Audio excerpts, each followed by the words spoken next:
antes de ir a la palabra y que se me sienten los colaboradores, me estaba olvidando. ¿Cuántos pudieron ayunar la semana pasada? ¿Pudo ayunar? ¿Sí? Realmente estamos entrando en ese desafío, ¿no?, de creerle a Dios. ¿Cuántos me dicen amén? Dice la palabra que hay géneros, hay cosas que no se van si no es con qué. ¿Con qué? El martes pasado, mira el que está al lado tuyo y decirle, te tengo que felicitar. Un hermoso, ¿sí?, remanente de hombres y mujeres en este lugar para realmente para buscar a Dios, ¿no? Y hemos tenido un tiempo de oración precioso, precioso, precioso. Así que allí, si tienen los papeles, ahí me van a rapidísimo, ¿sí? Por favor, ahí van ayudando, no sé a quién está. ¿Quién va a ayunar en esta semana? ¿Sí? Levante su mano y póngase de pie, que quiero orar por usted. Usted sabe que la palabra dice que ¿cuántos se tienen que poner de acuerdo? ¿Cuántos? Solamente 2. Por eso es que como iglesia queremos orar, ¿sí? Como autoridad espiritual quiero orar por usted, porque sabemos que si nos ponemos de acuerdo en cualquier cosa, dice la Biblia, que pidamos, Dios lo va a conceder. Y luego usted, antes de irse, lo va a poner ahí en esa urna que está ahí, y el martes vamos a estar orando y clamando a Dios por las distintas necesidades. Amén. Tome ese papel, y yo sé que ahora no tiene tiempo de llenarlo, pero Dios sabe cuáles son los motivos de su ayuno, de su oración. Y quizás no pueda el martes, pero quizás otro día de la semana, no importa. Lo que interesa es que podamos ponernos de acuerdo en esta mañana. Padre de gloria, Señor, junto a este remanente de hombres, mujeres, Señor, realmente estamos necesitando un milagro. Llame como se llame, Señor, pero necesitamos tu intervención. Necesitamos que una vez más Dios abra camino, abra sendas, que derribe a nuestros enemigos, que quebrante el yugo de esclavitud. Y quizás usted ahí en ese ayuno va a poner la vida de su familia, de sus hijos, su matrimonio, la economía. Quizás sea un tema de salud, quizás, no sé, sea algún tema económico, pero necesitamos cuál sea la motivación, la intervención de Dios. Y Dios promete que si nosotros nos ponemos de acuerdo, Él estará obrando. Nos ponemos de acuerdo, Señor, como iglesia para ayunar. Nos ponemos de acuerdo como iglesia para batallar en contra de aquellas cosas que han venido, Señor, en contra de nuestra familia, el hogar, los hijos. Señor, quizás sea un tema de salud, donde ya los médicos no saben qué hacer. Por eso, Padre, nos unimos en ese nombre que es sobre todo nombre, para clamar a ti, Señor. Y como autoridad espiritual, yo bendigo a mis hermanos, Señor. Y te pido que le des las fuerzas y la fortaleza que ellos están necesitando en este tiempo. Señor, te voy a pedir algo, que no falte la fe, que no falte la esperanza para creer que tú puedes darle la salida, que tú puedes darle la dirección, la sabiduría, el entendimiento y aún, Señor, las fuerzas para poder sobrellevar transitoriamente lo que están pasando. Señor, porque creemos en ti como recién adorábamos, creemos en tu fidelidad y hemos visto tantas batallas donde tú has peleado por nosotros. Hemos visto cómo has derribado a nuestros enemigos y has avergonzado aún el consejo de ellos. Por eso, Padre, yo oro, Señor, por mis hermanos. para que no falten las fuerzas ni la fortaleza. Dales la autoridad, el entendimiento, dales la sabiduría, Señor, para saber contra quién están peleando y quién está de su lado, Señor. Tú nunca perdiste una batalla. Tú jamás, Señor mío, has dejado desamparado al justo. Por eso, Señor, bendigo a la iglesia que está, Señor mío, madurando, creyendo y creciendo, Señor, en esto tan importante que es la oración y el ayuno. Si queremos ver respuestas naturales, golpeamos a los cielos, porque de ahí vendrá nuestro socorro, de ahí vendrá nuestra ayuda, de ahí vendrá nuestra fortaleza, del cielo vendrá todo lo que necesitamos. Por eso, Señor, pegamos en lo espiritual para que se manifieste en lo natural. Señor, creemos en tu soberanía, en tu poder, en tu majestad, en tu señorío, Señor. Creemos en ti, Padre de gloria, y bendice cada vida en el nombre de Jesús. Amén y amén. Dios los bendiga, tome su lugar, su asiento, y qué importante que es la oración. Amén. El ayuno y la oración nos da muchas veces un contexto de madurez y de crecimiento. Si hay oración y hay ayuno, habrá respuestas de Dios. ¿Cuántos me dicen amén? Y como dijo el salmista, ¿podemos pasar valles de sombra? Claro que sí. Pero el salmista creía y sabía que la vara y el cayado del Señor lo corregiría y le daría aliento. Y ahí comienza ese Salmo 23 que es hermoso, donde dice que Él pone mesa delante de nuestros angustiadores. ¿Y sabe qué es lo glorioso, hermano? No es el tema del ayuno, pero en otro momento, quizás un domingo, prediquemos sobre la importancia del ayuno y la oración. Pero cuando nosotros ayunamos y oramos y golpeamos los cielos y buscamos a Dios, hay algo sobrenatural que viene sobre nosotros. Y ahí entendemos al salmista cuando dice que adereza mesa. La mesa es símbolo de alimento, y usted sabe que sin el alimento perdemos fuerzas.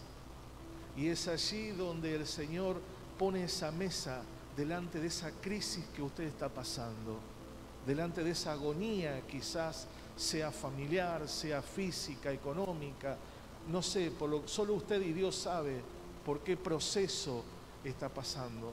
Pero ese proceso, diga conmigo, no es para muerte. ¿Cuántos me dicen amén? Ese proceso es para darle gloria, honra y alabanza al Señor. Darle un fuerte aplauso al Rey de Gloria. Amén.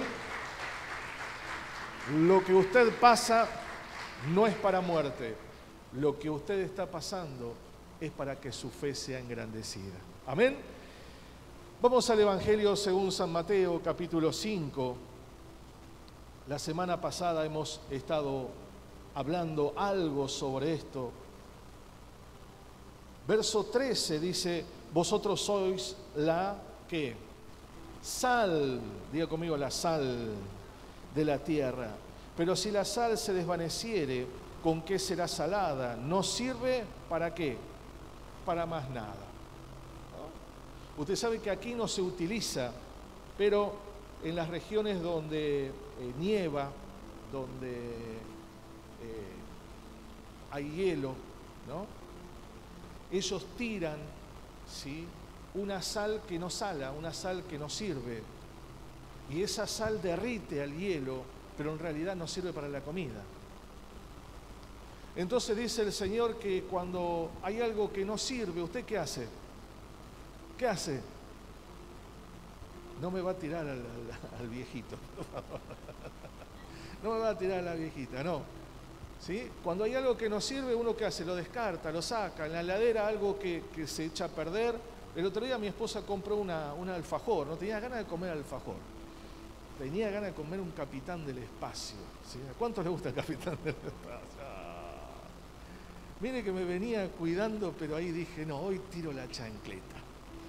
Y me trajo el Capitán del Espacio Antes de eso, si lo miraba yo, mirando la tele, sentadito, bien, lo miraba y digo, Señor, qué rico que es esto. Entonces, lo abro. Yo sentía olor a Capitán del Espacio, pero no muy bueno. Pero en mi afán y en mi desesperación, le pegué 2 mordiscones que casi me como los dedos. Yo siento gusto a raro. Lo miro así, estaba todo mufado. Así que el Señor me dijo, tenés que seguir haciendo dieta. Puede ser lo más rico, pero cuando no sirve, lo sacamos. Y el Señor dice que somos importantes. ¿Cuántos me dicen amén? Usted es importante para Dios, su vida, su familia. Pero dice que somos esa sal. Y un poquito más adelante, dice, vosotros sois la luz del mundo, una ciudad asentada sobre el monte, no se puede esconder. Y usted ha visto cuando quizás ha ido en la ruta, sobre todo aquellos que quizás han ido para el sur, pero también acá ocurre, usted va por la ruta toda oscura, ¿no? Y cuando ve allá en el fondo ve toda una iluminación, ¿no? ¿No ha visto eso? Y eso es una ciudad, ¿no? Y lo ve a lo lejos, no se puede esconder. Como tu vida no puede esconderse. ¿Quién sos vos? No puede esconderse. Porque hay algo especial en tu vida, y es la presencia de Dios. Obvio que muchas veces pasamos esas crisis, esos momentos, donde nos sentimos tan débiles, tan indefensos y sin las fuerzas suficientes. Pero es como vos te ves.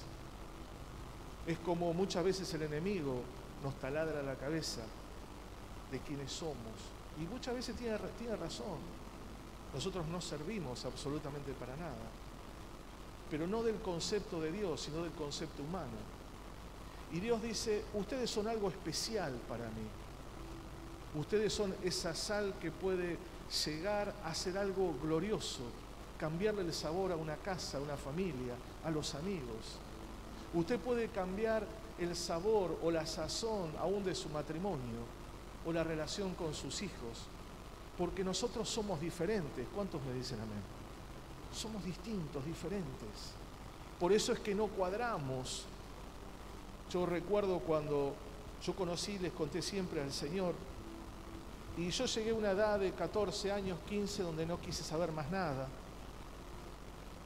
Y yo no hice cualquier cosa, pero me corrí de Dios. Y yo recuerdo que buscaba distintos lugares, aún quizás he ido a un lugar de donde se reúnen todos, un bar, un pool, un baile, lo que sea, y me sentía tan desubicado, me sentía fuera de eso. ¿Por qué? Porque yo no era de ese lugar. Mi vida no había sido creada para eso. Por eso vuelvo nuevamente, qué importante que es la enseñanza de los padres a los hijos, donde quizás mis padres no fueron los mejores, pero yo tuve una mamá que constantemente hablaba de Dios. Entonces yo no me sentía ubicado en eso, si bien quería ser igual a los otros, y como todos fumaban, yo comencé a fumar, como todos se alcoholizaban también, pero dentro mío había una insatisfacción tremenda. ¿Por qué? Porque yo no era de ese lugar. Por eso es que vos no encajás en otro lado. Y podés parecer o querés parecerte a otros, pero jamás lo vas a hacer. Porque sobre vos hay algo especial. Y eso especial es la presencia del Espíritu Santo, que te hace distinto y te hace diferente. Pero pastor, yo fallé. Sí, yo también fallé. Pero lo hermoso de esto es que si usted falló, Dios no te descarta. Dios habla de una restauración y una sanidad. Y volvemos nuevamente a ese remanente. Pero el Espíritu Santo no se aparta ni de vos ni de mí. Porque Él dijo, estaré con vosotros, ¿hasta cuándo? Hasta el momento que me falles. Hasta el momento que no tengas fuerza, dice eso. Estaré con vosotros hasta el momento que te enojes. Dice, estaré con vosotros hasta el fin. Entonces, a veces tomamos la palabra, pero no la aplicamos sobre nosotros. Y es acá cuando el Señor dice que somos esa luz. Y dice, no se enciende una luz y se pone debajo de una mesa, sino que la luz se pone, y dice que alumbra a todos los que están en la casa. Así que fíjate qué importante que es tu vida. ¿Cuántos tienen familia que no conocen a Dios? ¿Tienen? O que están apartados, alejados, son primos, tíos, no sabemos por dónde andan, ¿no? ¿Y sabes qué es lo que dice la palabra? Es que vos sos el que alumbrás la casa. ¡Qué responsabilidad! ¡Qué hermoso que es eso! Y es aquí que Dios nos da el poder de resplandecer, aún en nuestra familia. Y yo creo que es uno de los temas más álgidos para nosotros, que nuestro hogar, que es una de las más grandes aspiraciones que tenemos en nuestro corazón, de que haya paz. Si podemos hablar de sentirnos realizados, hermanos, yo creo que la realización general viene cuando en nuestra casa hay paz. Cuando en nuestra casa no hay conflicto, no hay guerra. Cuando en nuestra casa no hay rivalidad. Cuando en nuestra casa, frente a un problema, buscamos a Dios. Por eso yo puse que es una de nuestras grandes aspiraciones. Y el Señor dice, vos sos esa luz, donde en tu hogar puede suceder, solamente tenés que creerlo y salir de debajo de la mesa. Por eso hoy no sé quién hablaba de que nosotros somos ese testimonio, de que muchas veces ni siquiera tenemos que hablar, pero nuestras acciones van a decir mucho más de lo que podemos hablar. ¿Cuántos me dicen amén? Y aquí el Señor quiere que nosotros podamos resplandecer. Y tengo dos textos hermosos para esto. Si usted me acompaña al libro de Isaías, son dos textos proféticos sobre la venida del Señor Jesús, pero es aplicable a nuestras vidas, porque el Señor Jesucristo dijo que cosas que menores, ¿qué dice? Mayores que Él. Mi pregunta es, ¿lo estoy creyendo? Y mire lo que dice Isaías 60.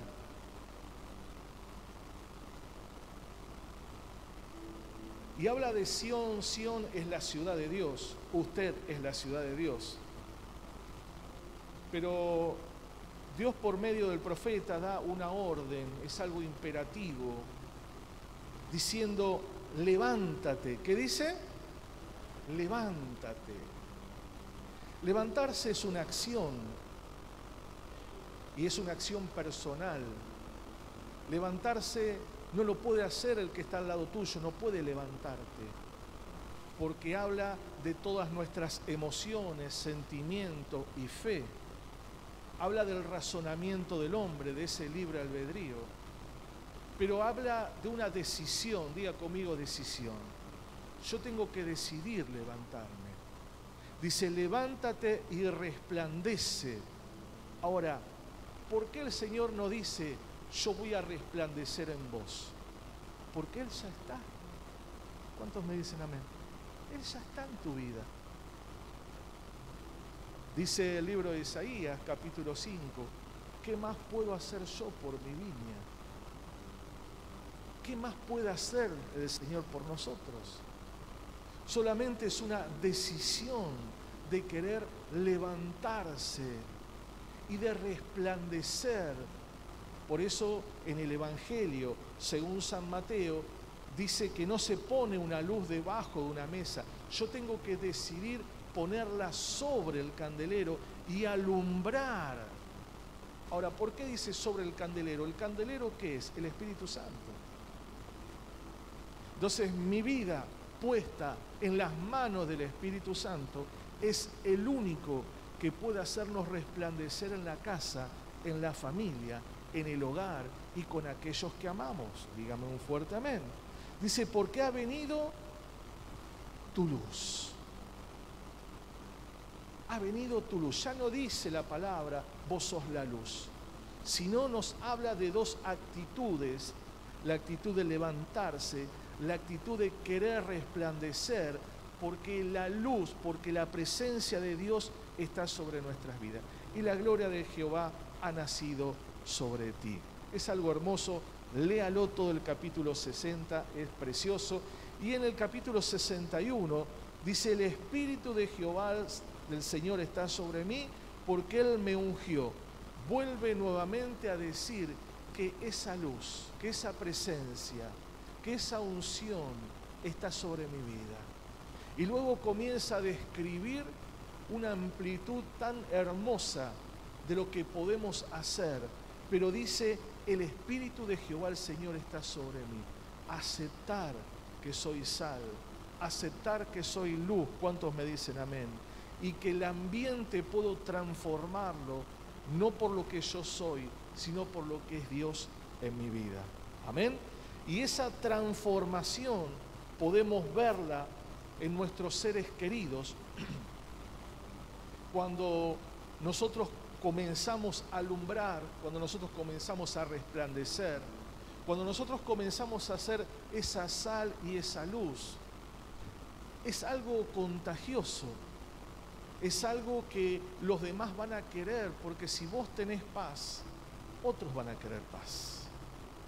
Ahora, si sos una bolsa de gatos, nadie va a querer esa bolsa de gatos. Por eso el Señor nos habla de la identidad. Diga conmigo, identidad. Identidad como hijos de Dios. Levantarnos y resplandecer en el lugar donde estemos. En el lugar quizás más oscuro, de mayor tinieblas, quizás de más opresión. Porque resplandecer donde todos somos luz es muy fácil. El viernes cortaron la luz acá. Me estaba extendiendo en el sermón y de arriba, ¡plac!, me bajaron la palanca. ¿Y se veía algo? No. Pero una pequeña luz, como la de un celular, usted veía, estaba todo iluminado. Ahora, si yo enciendo la luz de un celular acá, ni se nota, porque hay luz. ¿Cuántos me dicen amén? Donde hay luz, más luz, no se nota. Pero donde está la oscuridad, la luz está para alumbrar. En el medio del conflicto, tener la esperanza. En el medio del quebranto, tener la fortaleza. En el medio quizás de lo peor de nuestras vidas, tener la paz en nuestro corazón y esa hermosa esperanza de que Dios está al control de todas las cosas. Digamos un fuerte amén. Entonces, cuando somos luz y sal, vemos la transformación, no solamente de nuestro entorno, sino también de nuestra vida. Yo diría que los primeros que tenemos que ser transformados somos nosotros para poder transformar el ambiente. Porque si yo no resplandezco, si yo no sigo abajo de la mesa, es imposible que mi hogar sea iluminado. Es imposible que mi familia se convierta a Dios. Es imposible. A veces queremos, pero el querer es solamente un buen deseo. Pero cuando vamos a la palabra, Dios dice que yo tengo que personalmente ser ese sediento, buscar esa manifestación de Dios, para que lo que está cerca mío pueda contagiarse. ¿Vio cuando alguien está engripado? ¿No? La otra vez había una persona que tenía gripe, la gripe se la pasó a la otra, y me rebotó y me llegó a mí. Todo en la familia, todos terminamos engripados. ¿No? Vio que la gripe se contagia. Tenemos que contagiar esa luz. ¿Cuántos me dicen no? Tenemos que contagiar esa esperanza. Tenemos que contagiar ese amor. ¿Por qué? Ahora lo vamos a ver en unos minutos. Puse que hay una sola forma de vivir ese verdadero evangelio, y esto está definido, ¿no?, en Isaías 55, cuando nos habla de estar como sedientos. Si hay un hombre, una mujer sediento, y el sediento, ¿quién es? El necesitado. aquella persona que necesita. Dios, usted sabe que jamás va a violentar a nadie, porque algo que le dio a usted y me dio a mí es algo que se llama libre elección o libre albedrío. Y yo le puedo llegar a estar diciendo, querido hermano, hermana, la puerta está por aquel lado, pero usted quiere salir por este lado, y lo que va a suceder es que no puedo agarrarlo de los pelos y llevarlo para atrás. Lo que va a suceder es que se va a llenar de chichones. Pero ¿para qué llenarse de chichones y lastimarse si podemos tener la salida? Y mire qué ancha que es la puerta.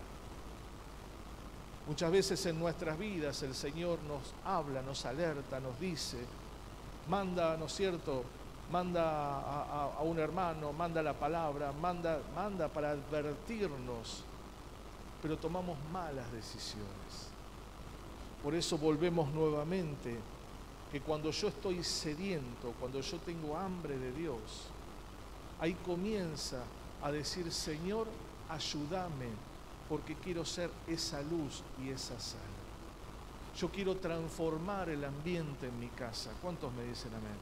Y aquellas cosas que para nuestro entendimiento y nuestra luz, nuestra capacidad, y nos cuestan salir. ¿Hay cosas que les cuesta salir a usted? ¿No? Y a veces peleamos y luchamos.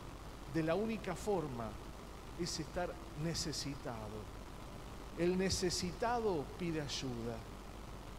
Pedro, cuando se estaba hundiendo, ¿qué dijo? Señor, me la arreglo sola. Quédate tranquilo, que yo soy un nadador, soy pescador, yo conozco el mar, ¿no? Dijo eso. Aparte tengo relación directa yo con, no sé, con las redes, la pesca, la cañita, todo. ¿Qué dijo? Señor, ayúdame. Y es ahí donde el Señor tiende su mano y lo levanta.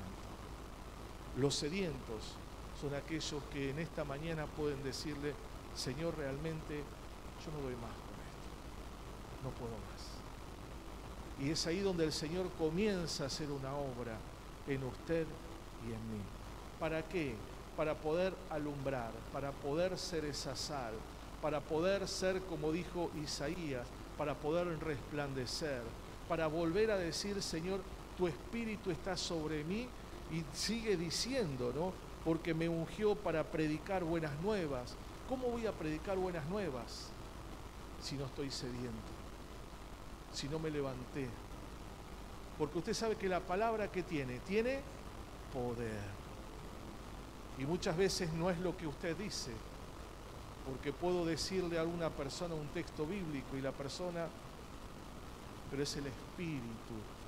Entonces necesitamos lo de Dios sobre nuestras vidas. Dígame un fuerte amén. Los sedientos es cuando se produce ese despertar en nuestro corazón y comenzamos a comprender el reino de Dios. Usted va a ver que no puedo entender el reino si no hay un despertar. No puedo comprender lo que dice el Evangelio según San Mateo, capítulo 6, verso 33, donde dice que primeramente busquemos ¿qué? El reino de Dios y su... ¿Y cuántas veces buscamos otras cosas? No buscamos el reino es el gobierno de Dios. Amén, amén. Entonces vemos como este reino es darle la prioridad a las cosas de Dios sobre las cosas del mundo. Y me gustó porque mientras escribía venía algo a mi mente y no significa descuidar mis responsabilidades. Buscar el reino no significa que usted tiene que abandonar todo, dígame un fuerte amén, sino tener una actitud diferente y no una actitud de indiferencia. Eso. Amén. Ser una persona que no le importa lo que está sucediendo. Esa indiferencia es lo que muchas veces nos corre de ser esa luz y esa sal. Entonces, ese reino que Dios está hablando es poder poner nuestro corazón y decir, Señor, yo te estoy necesitando. Amén. Y usted va a ver que Jesús manifiesta la compasión, como hemos estado hablando la semana pasada, a las multitudes. ¿Por qué? Porque Él entendía cuál era la prioridad. La prioridad no es lo que necesitamos, recuerde esto, en la vida nuestra hay necesidades y hay prioridades. Las necesidades, el Señor dijo, siempre habrá pobres, pero hay algo que nosotros debemos priorizar y es la relación con el Espíritu Santo. ¿Para qué? Para que nuestro corazón se encienda y podamos ser sensibles a la voz de nuestro amado Señor. Acompáñame al Evangelio según San Mateo, capítulo 6. Evangelio de Mateo, capítulo 6, versículo 1.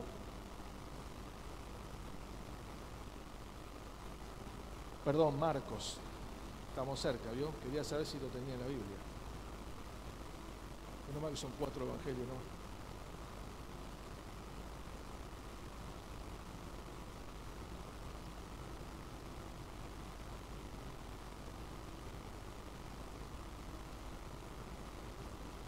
¿Lo tiene ahí? Dice, salió Jesús de allí y vino a su tierra. ¿Y le seguían quién? Sus. Y llegado el día de reposo comenzó ¿a qué? A enseñar en la sinagoga. Y muchos oyéndole se admiraban y decían, ¿de dónde tiene estas cosas? ¿Y qué sabiduría está que le es dada? Y estos milagros que por sus manos son hechos. Ahora, ¿Jesús comenzó siendo luz o no? ¿Comenzó siendo sal o no? Si nosotros dijimos recién que cosas mayores que Él haríamos, ¿qué sucede sobre nosotros? Por eso les decía de esa indiferencia frente a la necesidad. La indiferencia frente al dolor, la indiferencia frente a aquellos que hoy están pereciendo, porque realmente yo estoy enfocado en mí mismo y en lo que estoy pasando o padeciendo.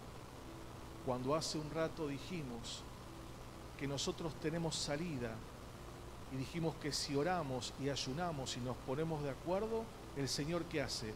Responde. Pero hay gente que no sabe distinguir su derecha de su izquierda.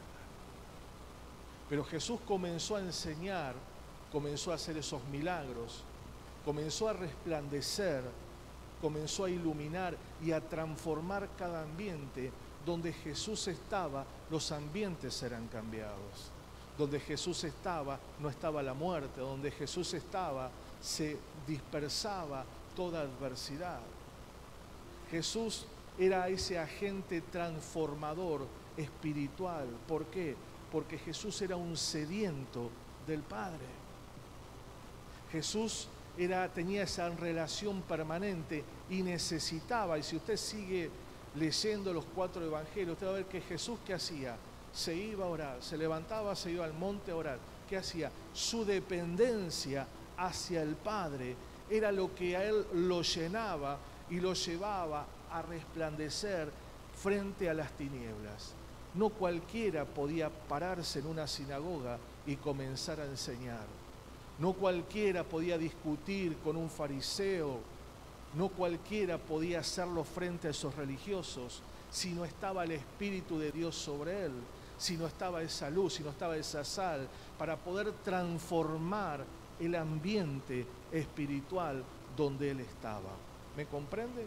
¿Cómo vamos a transformar el ambiente de nuestra casa? ¿Cómo vamos a transformar el ambiente de nuestra familia, el ambiente de nuestros hijos? ¿Cómo lo vamos a hacer? Dice que Jesús era aquel que donde iba algo sucedía. Mira al que está al lado tuyo y decirle, por eso me senté al lado tuyo. Para que vengas a mi casa y algo pase. ¿Cuántos me dicen amén? Dice, y muchos se admiraban, dice el texto. El verso 3 decían, ¿no es este el carpintero, el hijo de Marta? El hijo, perdón, de María, Marta, ya agarré para pegar. El hijo de María, hermano de Jacobo, de José, de Judas y de Simón. ¿No están también aquí con nosotros sus hermanos? Y se escandalizaban de él.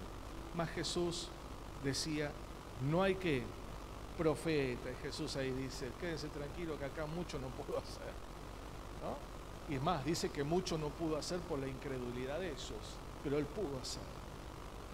Entonces cuando yo voy a la palabra y me sigue hablando, en el verso 7 dice, después llamó a los 12 y comenzó a enviarlos de 12 en 2 y les dio autoridad sobre los espíritus inmundos y los mandó que no llevasen nada en el camino, sino solamente bordón, ni alforja, ni pan, ni dinero en el cinto, sino que calzanse sandalias y no vistiesen 2 túnicas. Ahora aquí, bárbaro, ¿no? Jesús sabía por qué. Jesús sabía que si iban con todo eso, primeramente los iban a criticar, la gente iba a murmurar. Y el plan de él no era ese, sino el plan de él era instalar el Evangelio, digamos fuertemente, instalar el Evangelio en las personas. Usted sabe que la palabra Evangelio son buenas nuevas, son buenas noticias. El Evangelio es el relato de la vida, las enseñanzas de Cristo. Cuando usted lee los 4 evangelios, es tan importante porque es una enseñanza. Y usted va a ver que Jesús enseña y vuelve a enseñar y vuelve a enseñar. Cuando dice de cierto, cierto os digo, diciendo, no seas cabezón, te lo estoy repitiendo otra vez para que comprendas. Son enseñanzas. No, pero yo ya leí la Biblia y ya está. Ya la leí una vez, ya leí los Mateo, ya lo leí como 3 veces, mira. ¿Para qué lo voy a seguir leyendo? Usted sabe que son enseñanzas. Y esas enseñanzas transforman nuestras vidas, cambian nuestro ser, nos acercan al corazón de Dios, nos dan la dirección, nos dan el entendimiento, nos da la sabiduría. Son enseñanzas tan sencillas. Por eso el Señor hablaba en parábolas, porque había un mundo donde no entendía ni comprendía. Y la única forma que entiendan el verdadero evangelio, esas buenas nuevas, era a través de esas parábolas. Pero Jesús, teniendo toda la sabiduría, jamás humilló a nadie. Jamás que no entendió. Él volvía a enseñarle y aún sus discípulos, estando tan cerca de él, vamos a ver en un rato, cómo vieron los milagros, pero en momentos tuvieron duda. Y en momentos se cansaron y quisieron hacer lo que ellos querían hacer, ir a descansar. Pero Jesús sigue enseñando aún a sus discípulos, aquellos que estaban cercanos al corazón de Jesús. Seguimos un poquitito más acá en el texto. Dice el verso 10, y les dijo, donde quiera que entréis en una casa, ¿dónde? En una, no dice casa de vida, pero está muy cerquita. Decirle que está al lado tuyo, a ver si abrís tu casa para una casa de vida. ¿Sí? No hubo muchos comentarios ahí. Y si en un lugar no os recibieren ni os oyeren, salid de allí y sacudid el polvo que está debajo de vuestros pies para testimonio de ello. De cierto os digo que el día del juicio será más tolerable el castigo para los de Sodoma y Gomorra que para los de aquella ciudad. Y dice, saliendo predicaban que los hombres se arrepintiesen. ¿Quién? Los discípulos predicaban. Usted se va a dar cuenta por qué en un ratito le estoy diciendo todo esto. El verso 13 dice, y echaban fuera demonios. ¡Wow! Y ungían con aceite a muchos enfermos, y ¿qué hacían? Los sanaban. Ahora, ¿estaban haciendo la tarea evangelística o no? Claro que sí, claro que sí. El verso 30, acompáñeme, dice, entonces los apóstoles. Usted sabe que es en el único lugar en el Evangelio según San Marcos donde habla de apóstoles. Después habla de discípulos. Porque discípulo es alguien que quiere aprender. Discípulo es alguien enseñable, moldeable, formable. Pero aquí habla de apóstoles.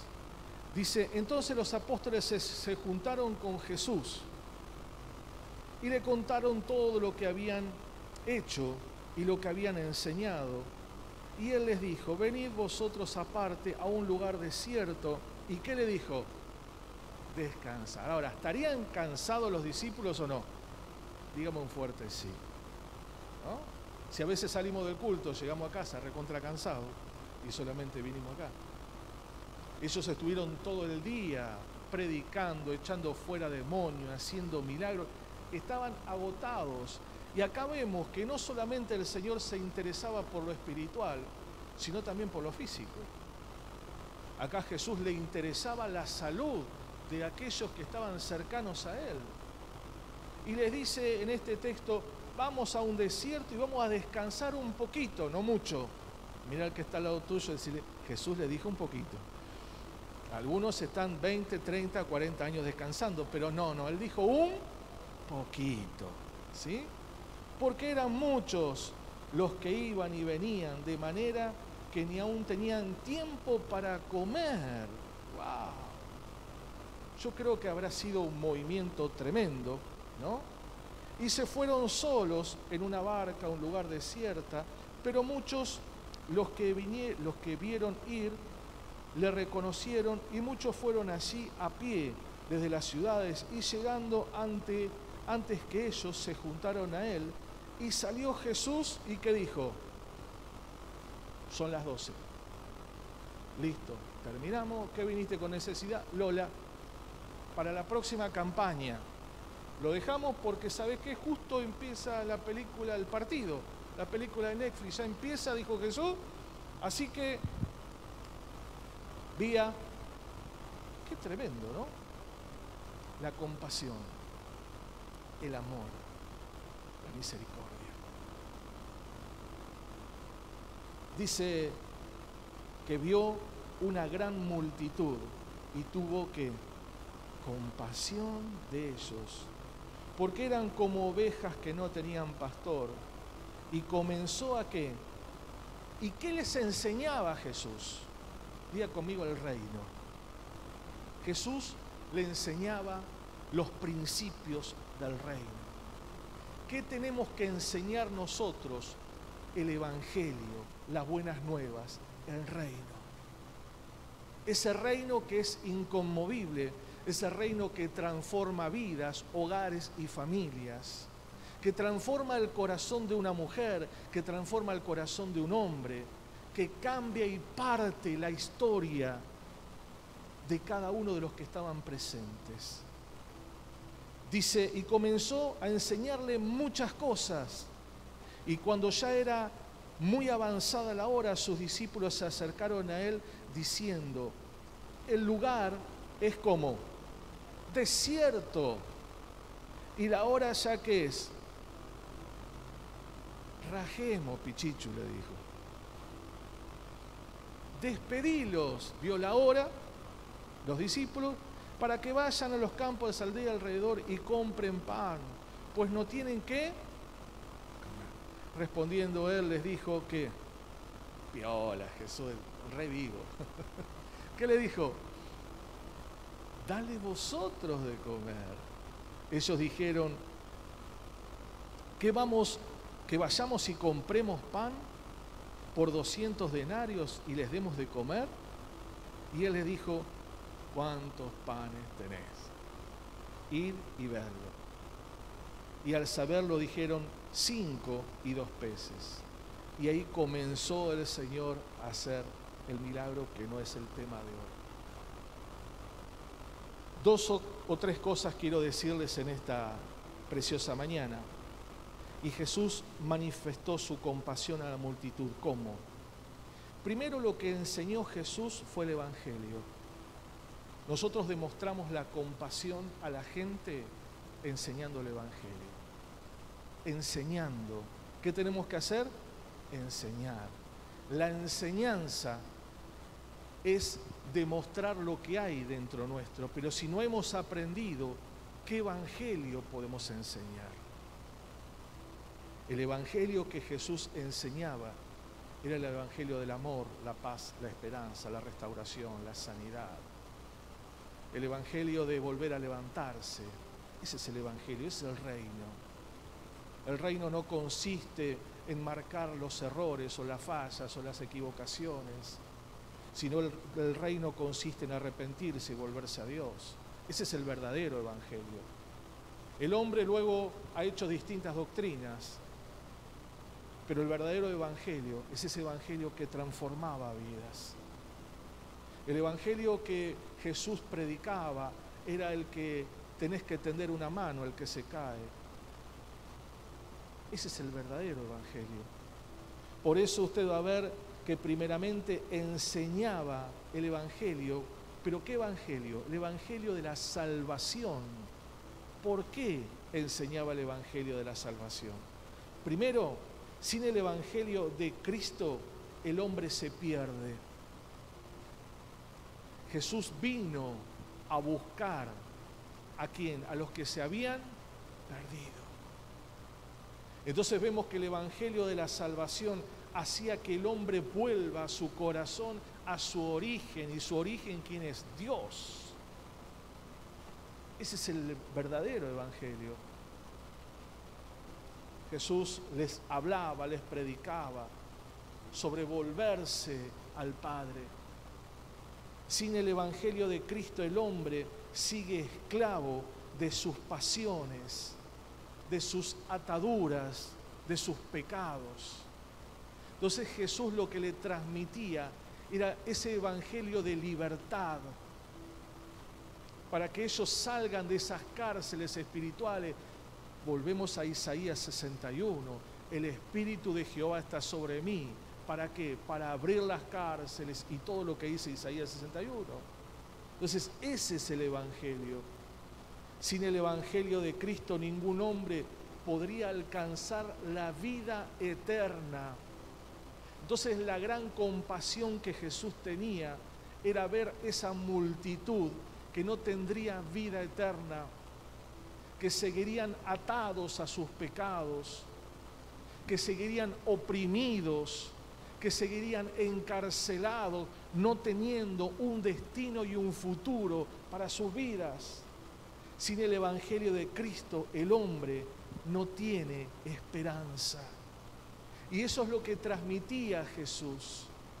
Jesús le transmitía a esa multitud que podían salir de esa situación, que podían levantarse y podían tener un futuro distinto y mejor.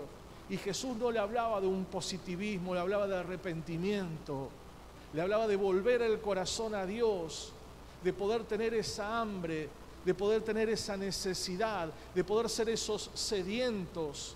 Pero ¿a quién les hablaba? A los necesitados, porque los religiosos estaban tan cerradas sus vidas que no permitieron. Dice que a los suyos vino, pero los suyos ¿qué hicieron? No lo recibieron, lo echaron. Esos sacerdotes, esos levitas que tenían y comían la ley día tras día, no comprendieron que Cristo había venido para darles la salida a sus problemas, a sus corazones. Todos, dice, como ovejas sin pastor. Yo puse la queja, el dolor, la angustia, la tristeza, la depresión, cada cual haciendo lo que puede para llevar adelante su vida. Eso es como muchas veces el Señor nos ve, peleando nosotros las batallas, peleando nosotros las cosas que están por delante, donde el Señor dice, ¿por qué estás solo? ¿Por qué estás angustiado? ¿Por qué estás entristecido? Pero Él sigue viendo aún a su pueblo como ovejas que no tienen pastor. Cuando el salmista dijo, yo soy el buen pastor, Él habla al pueblo diciendo, yo soy lo que ustedes necesitan. El mundo no tiene conocimiento y necesita este verdadero evangelio. Y si usted conoce o tiene un familiar por allí, usted va a ver que ese familiar pelea solo la vida, como loco malo. Y uno dice, ¿por qué estás peleando solo la vida? ¿Por qué estás en esa tristeza, en esa angustia, en esa depresión? Por eso dice que Él miraba las multitudes, que cada uno quería zafar. Como ovejas, dice, que no tienen pastor, no saben dónde ir. Y si hoy miramos nuestra familia, no sabe dónde ir, no entiende dónde ir. Precisa gente que enseñe, precisa hombres y mujeres dispuestos a enseñar el Evangelio. Y el Evangelio no es algo religioso ni estructurado. El Evangelio son las buenas nuevas a los abatidos, a los cansados, a los atribulados. El Evangelio es la solución del mundo y de la sociedad. Por eso es que no lo entendemos. Nosotros creemos que el Evangelio es venir acá el domingo y sentarnos acá, recibir acá, ir a casa. Y la gente dice, no, no quiero porque me prohíben fumar, me prohíben tomar, me prohíben esto. Y usted sabe que la iglesia no prohíbe nada, el Evangelio no prohíbe nada, absolutamente nada. Pero cuando entramos en una libertad entendemos que eso nos esclavizaba. Nos esclavizaba el cigarrillo, nos esclavizaba el alcohol, la droga, el juego y tantas cosas, nos esclavizaba. Entonces decimos, ¿para qué voy a seguir acá si Dios ya me hizo libre? ¿Me comprende? Pero si no les enseñamos a la gente, no le decimos, no, vos tenés que venir a la iglesia. Y eso no es predicar. Predicar es decir, Dios te ama, te quiere dar una oportunidad. Dios quiere que salgas de la condición que está. Y la verdad yo no puedo ayudarte. El único que puede ayudarte es Dios. Pero vamos a hacer una oración. ¿Y vos crees que Dios no lo va a ayudar? Ese es el Evangelio. Hemos estado muchas veces tan confundidos de lo que es el Evangelio. Dice que Jesús manifestó su compasión al hombre. Él quería enseñarle a sus discípulos. Cuando recién decíamos que los discípulos dijeron, taza a taza, cada uno para su casa. Esto parece que cuando veo que no, a veces ha venido visita a su casa y no tenía ni siquiera para poner un té, un saquito de té, ¿no? ¿Y ahora qué hago? Bueno, justo me estaba por ir. Justo tengo, ¿sabe qué? Tengo turno en el médico y son las 5 de la mañana. No. Mire, ellos tenían que entender dos cosas, diga conmigo dos cosas. Ya terminamos, ya estamos ahí. Te iba a decir tocar el teclado, pero ya está. Primero, tenían que entender que no siempre nuestros planes son los planes de Dios. ¿Cuántos me dicen amén? No siempre tus planes son los de Dios.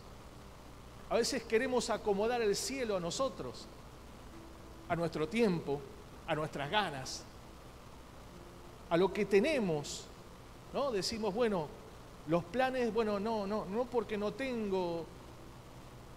Dios estaba dispuesto a hacer un milagro, pero Jesús quería enseñarle a ellos cuál era, no la necesidad, diga conmigo, no necesidad, sino la prioridad. La prioridad no era irse a descansar, aunque lo merecían. La prioridad no era dejarlos ir, aunque era lo más lógico. La prioridad era ayudar a esa gente que no tenía dónde ir. Lo segundo, ellos tenían que aprender, los discípulos, a no desentenderse y olvidarse, diga conmigo, de las responsabilidades. Ellos no tenían que desentenderse, por más que estén cansados, por más que la lógica humana decía que ellos merecían, tenían un merecido descanso. ¿Cuántos me dicen amén? Claro, tuvieron todo el día, sanaron, predicaron, echaron fuera demonios, estaban arruinados como sábana de abajo. Y encima Jesús le dice, nos vamos a ir un ratito al hotel de 5 estrellas y vamos a estar ahí tomando sol, vamos a estar re tranquilos nosotros. Claro, los engolosinó, pero no era la prioridad.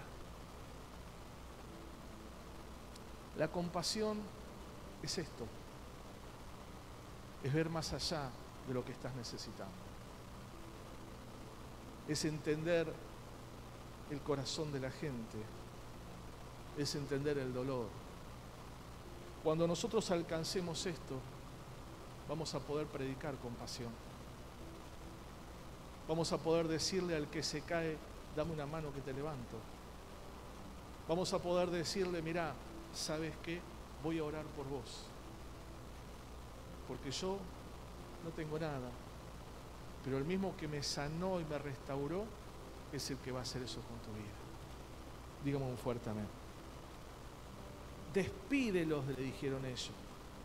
El consejo de ellos parecía muy compasivo y correcto, pero no era lo que Jesús tenía y quería enseñarles en ese momento. Entonces vemos que no solamente Jesús le enseñaba a las multitudes el verdadero evangelio, sino también a quién le enseñaba, a los discípulos. No, yo ya me gradué, claro, yo ya tengo tantos años en el camino del Señor, el Señor te sigue enseñando. Mira el que está al lado tuyo y decirle, Dios te sigue enseñando. Y decirle algo hermoso, no dejes de ser discípulo y no te transformes en un apóstol. Sé discípulo siempre, porque el discípulo va a querer aprender. El discípulo va a aceptar consejos. El discípulo va a tener el corazón abierto. Cuando ya nos ponen un cargo, qué difícil que es volver atrás. Amén, amén.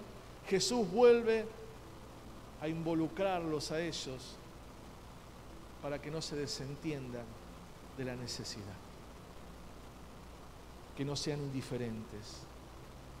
Darle vosotros de comer. Y ellos estaban totalmente confusos por su largo viaje. No podemos, puse aquí, esconder un tesoro tan grande. Y yo quiero cerrar con este versículo. Acompáñame al libro de Segunda de Reyes. Iba a predicar sobre este texto, pero la próxima se lo predico. Capítulo 7.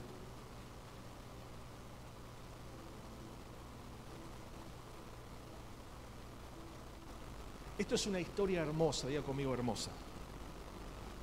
Después usted léalo todo. Pero una historia de 4 leprosos. 4 leprosos donde ya sus vidas estaban jugadas. Donde había una tremenda necesidad. Diga conmigo necesidad. Había hambre. Porque el lugar estaba sitiado. Y en el verso 3 dice, había a la entrada de la puerta como 4 hombres que, algunos historiadores dicen que uno de ellos era Giesi, pero la verdad que no lo he buscado. Después en otro momento, si alguien lo busca, me dice. Los cuales dijeron uno al otro, ¿para qué nos estamos aquí y muramos? Entonces dice que ellos ya tenían la sentencia de muerte. El verso 4 dice, si tratamos de entrar en la ciudad por el hambre que hay en la ciudad, moriremos en ella. Y si nos quedamos acá, también vamos a morir. Vamos pues ahora y pasemos al campamento de los sirios. Y es ahí donde comienza la travesía de estos 4 leprosos. Verso 5. Se levantaron pues al anochecer para ir al campamento de los sirios, y llegando a la entrada del campamento de los sirios no había nadie. ¿Cuánto había? Nadie. Y dice que el verso 6, Jehová había hecho huir a los sirios, ¿no es cierto?, con un gran estruendo. El verso 7 dice, y así se levantaron y huyeron al anochecer, abandonando sus tiendas, sus caballos y todo lo que tenían. Verso 8, cuando los leprosos llegaron a la entrada del campamento, entraron en una tienda y ¿qué hicieron? Comieron, bebieron, había oro, había de todo, diga conmigo de todo. ¿Estaban cómo? Estaban bien, diga conmigo bien. ¿Cómo estaban? Bien, bien. Ahora, ¿qué es compasión? Compasión es cuando ellos se dijeron el uno al otro, no estamos haciendo bien ahora. Hoy es el día de la buena nueva. Es el día del Evangelio. Hoy es el día de las buenas noticias. ¿Cómo lo voy a dejar esto para mí solo? ¿Cómo lo voy a dejar y voy a ver a aquellos como mueren, como perecen de hambre? Porque ellos sabían que si entraban al campamento, los tenían que matar, porque tenían prohibido entrar. Pero ellos tuvieron compasión de aquellos que estaban teniendo hambre, diga conmigo, hambre. Tenían necesidad. Y ellos tenían sobreabundancia. Ellos eran la luz y la sal. Ellos tenían ese tesoro y tomaron una decisión. ¿Sabe cuál fue la decisión? Poder compartirlo. El tesoro que vos tenés, no dejes que otros mueran, perezcan. Aunque muchas veces te quisieron matar, aunque muchas veces te criticaron, se rieron, se burlaron, te desecharon, te descartaron, te trataron como leproso, te sacaron fuera del campamento, fuera de la familia, aunque no te hablen. Pero lo hermoso de esto es que ellos no guardaron nada en su corazón. Lo que dijeron fue, yo tengo esto tan abundante que puede darles vida, ¿cómo voy a ser egoísta? Hermano, tenés la vida, tenés algo tan abundante donde otros están muriendo, donde otros tienen quizás todo lo que pueden llegar a tener, pero el enemigo los sitió. Y al sitiarlo, están ciegos, no tienen alimento, no tienen fuerzas y están pereciendo. Dios quiere una iglesia que realmente podamos ser compasivos, que podamos soltar esta palabra, este evangelio, que donde estemos podamos ser la sal y la luz, que podamos transformar los ambientes espirituales, porque cuando esta gente fueron a decirle al rey, ellos transformaron y aún le dieron, ¿saben qué? Algo que no tenía ese pueblo, esperanza. Ellos no tenían esperanza, porque lo único que les quedaban era comerse unos con los otros, que es lo que hoy está pasando en la sociedad. Hoy el pobre mata al pobre. Hoy vemos cómo la gente corre, cómo hay quebrantos, separaciones, divorcios, cómo el dolor. Eso es lo que hoy está pasando. Pero algo que vos tenés y que el mundo no tiene es esperanza. ¿Cuántos me dicen amén? Ponete de pie, dale fuerte ese aplauso al Señor.